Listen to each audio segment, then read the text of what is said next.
Well, good morning. Welcome to Daily Videos with me, Pastor Michelle.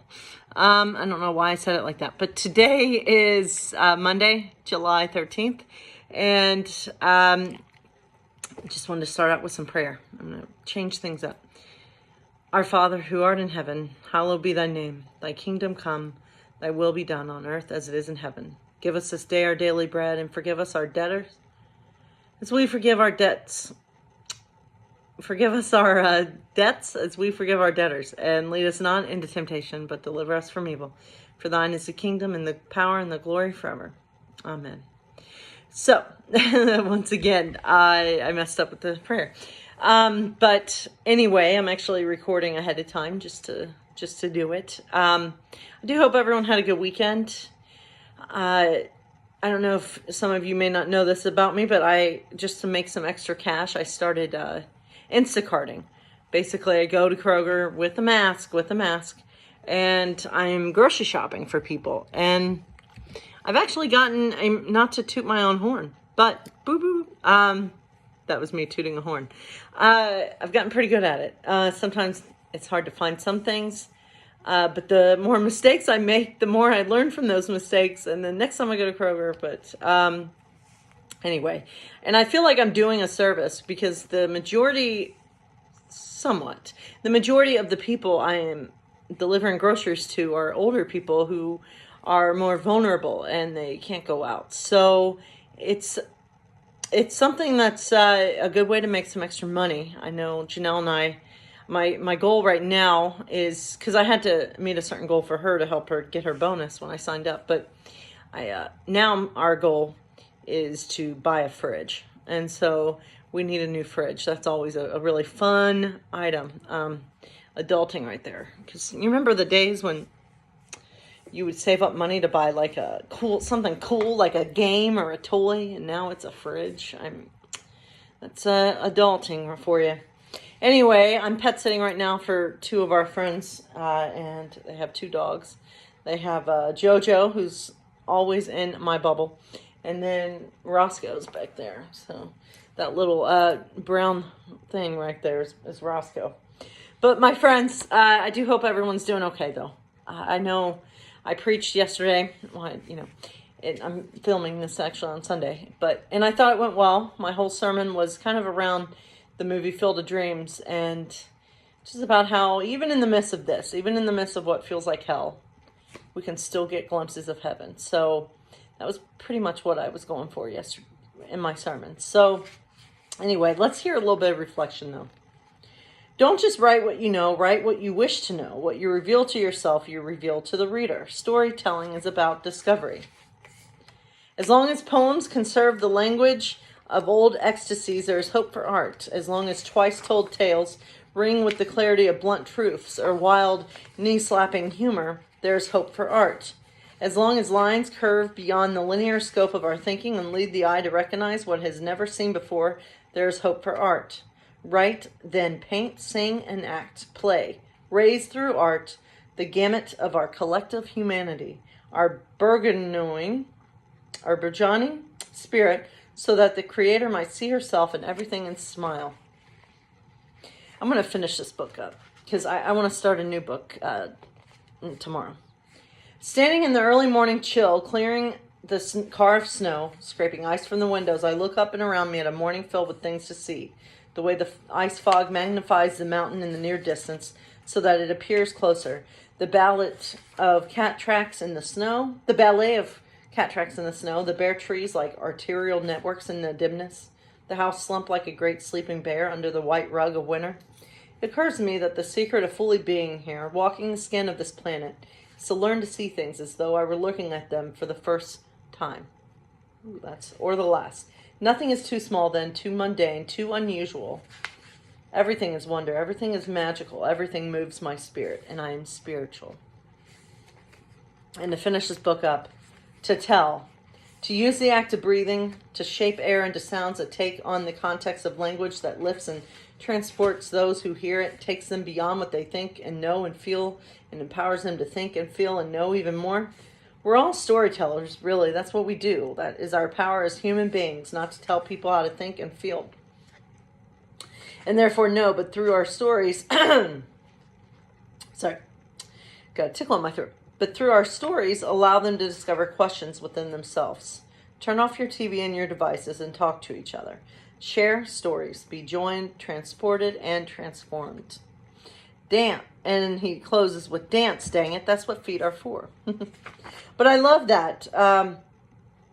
The secret, of fully being here and on earth is to learn to see things as though you were looking at them for the first or the last time. That's a beautiful sentiment. Because sometimes we take things for granted. I mean, I know this whole pandemic has really caused me to see things that I took for granted. Going to the movie theater, hugging my mom. It's crazy. So anyway, tomorrow I want to start a new book. It's a book of blogs, a collection of important writings that John Pavlovitz has collected. So I wanted to go through that book and read some of those.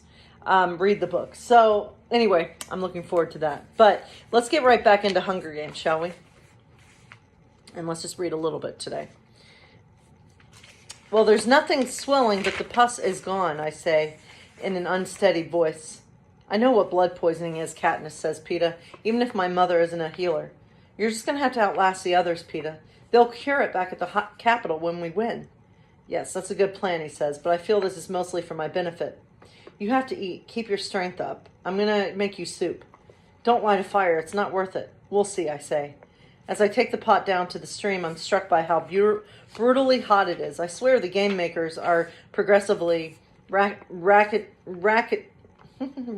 up the temperature in the daytime and sending it plummeting at night. The heat of the sun-baked stones by the stream gives me an idea, though. Maybe I won't need to light a fire. I settle down on a big flat rock halfway between the stream and the cave. After purifying half a pot of water, I place it in direct sunlight and add several egg-sized hot stones to the water. I'm the first to admit I'm not much of a cook, but since soup mainly involves tossing everything in a pot and waiting, it's one of my better dishes. I mince grusling until it's practically mush and mash some of Rue's roots. Fortunately, they've both been roasted already, so they mostly need to be heated up. Already, between the sunlight and the rocks, the water's warm. I put in the meat and the roots, swap in fresh rocks, and go find something green to spice it up a little. Before long, I discover a tuft of chives growing at the base of some rocks. Perfect. I chop them very fine and add them to the pot. Switch out the rocks again, put on the lid, and let the whole thing stew. I've seen very few signs of game around, but I don't feel comfortable leaving Peeta alone while I hunt, so I rig half a dozen of snares, and I hope I get lucky. I wonder about the other tributes, how they're managing now that their main source of food has been blown up. At least 3 of them, Cato, Clove, and Foxface, have been relying on it. Probably not Thresh, though. I've got a feeling he must share some of Rue's knowledge on how to feed yourself from the earth. Are they fighting each other, looking for us? Maybe one of them has located us and is just waiting for the right moment to attack. The idea sends me back to the cave. Peeta stretched out on top of the sleeping bag in the shade of the rocks. Although he brightens a bit when I come in, it's clear he feels miserable. I put cool cloths on his head, but they warm up almost as soon as they touch his skin. Do you want anything, I ask? No, thank you. Wait, yes, tell me a story. A story? What about? I say. I'm not much for storytelling. It's kind of like singing, but once in a while, Prim whittles one out of me. Something happy. Tell me about the happiest day you can remember. Something between a sigh and a huff of exasperation leaves my mouth. A happy story. This would require a lot more effort than the soup. I rack my brains for good memories. Most of them involve Gale and me out hunting. Somehow I don't think these will play well with either Peeta or the audience. That leaves Prim. Did I ever tell you about how I got Prim's goat? Peeta shakes his head and looks at me expectantly. So I begin, but carefully because my words are going out all over Panem, and while people have no doubt put 2 and 2 together that I hunt illegally, I don't want to hurt Gale or Greasy Say or the butcher or even the peacekeepers back home who are my customers by publicly announcing they're breaking the law too. Here's the real story of how I got the money for Prim's goat, Lady. It was a Friday evening, the day before Prim's 10th birthday in late May. As soon as school ended, Gale and I hit the woods because I wanted to get enough to trade for a present for Prim.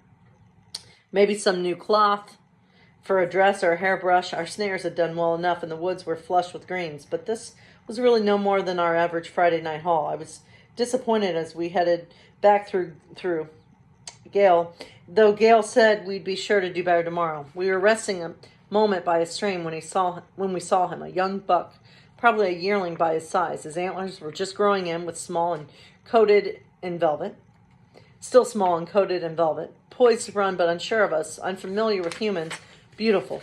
Less beautiful, perhaps, when the two arrows caught him, one in the neck, the other in the chest. Gail and I had shot at the same time. The buck tried to run but stumbled, and Gail's knife slit his throat before he knew what had happened. Momentarily, I felt a pang at killing something so fresh and innocent, and then my stomach rumbled at the thought of all that fresh and innocent meat. A deer. Gail and I have only brought down 3 in all. The first one, a doe, that had injured her leg somehow, almost didn't count. But we knew from that experience not to go dragging the carcass into the hob. It had caused chaos with people bidding on parts and actually trying to hack off pieces themselves. Greasy Say had intervened and sent us with our deer to the butcher, but not before it's been badly damaged.